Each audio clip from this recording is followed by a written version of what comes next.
दोस्तों नमस्कार। अभी जो हम आपको बताने जा रहे हैं वो एक छोटा सा टिप्स है।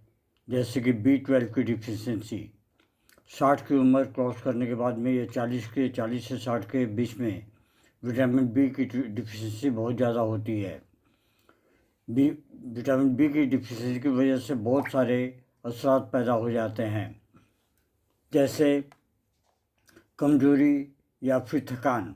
कमजोरी और थकान को दूर करने के लिए जो पहली दवा है वो है आर्सेनिक एल्बम। आर्सेनिक एल्बम, अगर कमजोरी और थकान बहुत ज़्यादा महसूस हो रही है, थोड़ा सा काम करते ही थकावट महसूस होती हो, तो ऐसे में आर्सेनिक एल्बम 200 की पोटेंसी 2 बूंद सुबह में और 2 बूंद रात में अवश्य लें। इसे कम से कम 15 से 20 दिन तक कंटिन्यू रखें। इसके अलावा जो है एग्जॉशन और चक्कर आना, डिजीनेस, इसको मैनेज करने के लिए दूसरी जो दवा है वो है जेल्सिमियम। जेल्सियम भी 30 की पोटेंसी में दिन में 3 से 4 बार, या फिर 200 की पोटेंसी में दिन में 1 बार अवश्य लें। इससे काफ़ी हद तक विटामिन बी की डिफिशिएंसी जो है कम हो जाएगी। तीसरी दवा जो है वो है कैलीफॉस। कैलीफॉस फैटिग और याददाश्त की कमजोरी और नमनेस, यानी कि एहसास न होना, किसी मसल का एहसास नहीं होना और वहाँ पे ऐसा मालूम होना जैसे कुछ छेद रहा हो, तो ऐसे में कैलीफॉस 30 की या 200 की पोटेंसी दिन में, 30 की पोटेंसी है तो दिन में 3 से 4 बार लें, और 200 की पोटेंसी तो दिन में 2 बार अवश्य लें।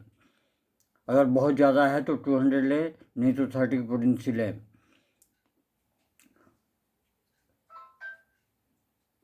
अगर आपको टिंगलिंग सेंसेशन हो रही है, जैसे कि ऐसा लगता है कि कुछ उसमें चल रहा हो या उसमें कुछ काट रहा हो, तो ऐसे में हाइपरकम की औषधि बहुत ही लाभदायक है। हाइपरकम 200 की पोटेंसी में दिन में 1 बार अवश्य लें। नमनेस और टिंगलिंग अगर दोनों एक साथ में हो रही है और एहसास नहीं हो रहा है कि इसमें कोई शक्ति भी है, इस मांसपेशी में कोई शक्ति है, जैसे हाथ के उंगलियों में या पिंडलियों में या जहाँ भी हो, जैसे नम हो जाना, तो ऐसा अगर हो तो इसमें जिंगम मेटिकम बहुत ही लाभदायक होती है। पीन की तरह से छेदना, जैसे कोई सुई जो है चुभ रही हो, तो ऐसे में पिक्रिक एसिड बहुत ही लाभदायक दवा है। मसल की मांसपेशियों की कमजोरी या उसके संतुलन के बिगड़ जाने की वजह से अगर कोई असुविधा हो रही है, तो ऐसे में कॉस्टिकम औषधि दिन में 30 पावर दिन में 3 से 4 बार अवश्य लें। ये एक बहुत ही लाभदायक दवा है। बहुत ज़्यादा कमजोरी और थकावट महसूस होती है तो सार्कोलैक्टिकम एसिड जो है वो बहुत ही लाभदायक सिद्ध होगी। मक्सॉल, अगर कहीं पे सूजन आ गई हो या फिर जीभ में सूजन आ गई है और मुंह में जो है घाव या छाले पड़ गए हों, तो मक्सॉल औषधि की 30 या 200 की पोटेंसी बहुत ही लाभदायक है। मुंह में अगर बहुत ज़्यादा छाले हैं और घाव हो रहे हों और बार बार हो रहे हों, तो ऐसे में बोरेक्स 30 या 200 की पोटेंसी 30 को दिन में कम से कम 3 से 4 बार, और बोरेक्स को दिन में, ये 200 की पोटेंसी को दिन में 2 बार अवश्य लें।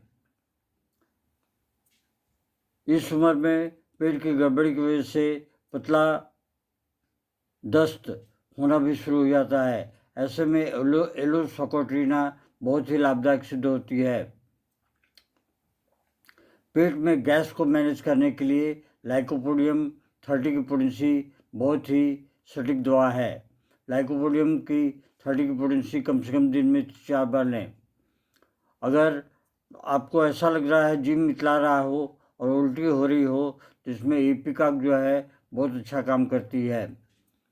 अगर बहुत ज़्यादा डिप्रेशन है और आपका संतुलन, मानसिक संतुलन जो है डिप्रेशन की वजह से काफ़ी गड़बड़ है, तो ऐसे में इग्नेशिया दिन में 3 से 4 बार लें।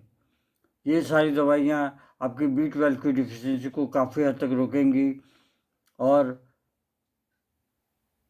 इससे कोई आपको हानि भी नहीं होगा, क्योंकि इसका कोई साइड इफ़ेक्ट नहीं है। धन्यवाद। Long live homeopathy, long live Hahnemann.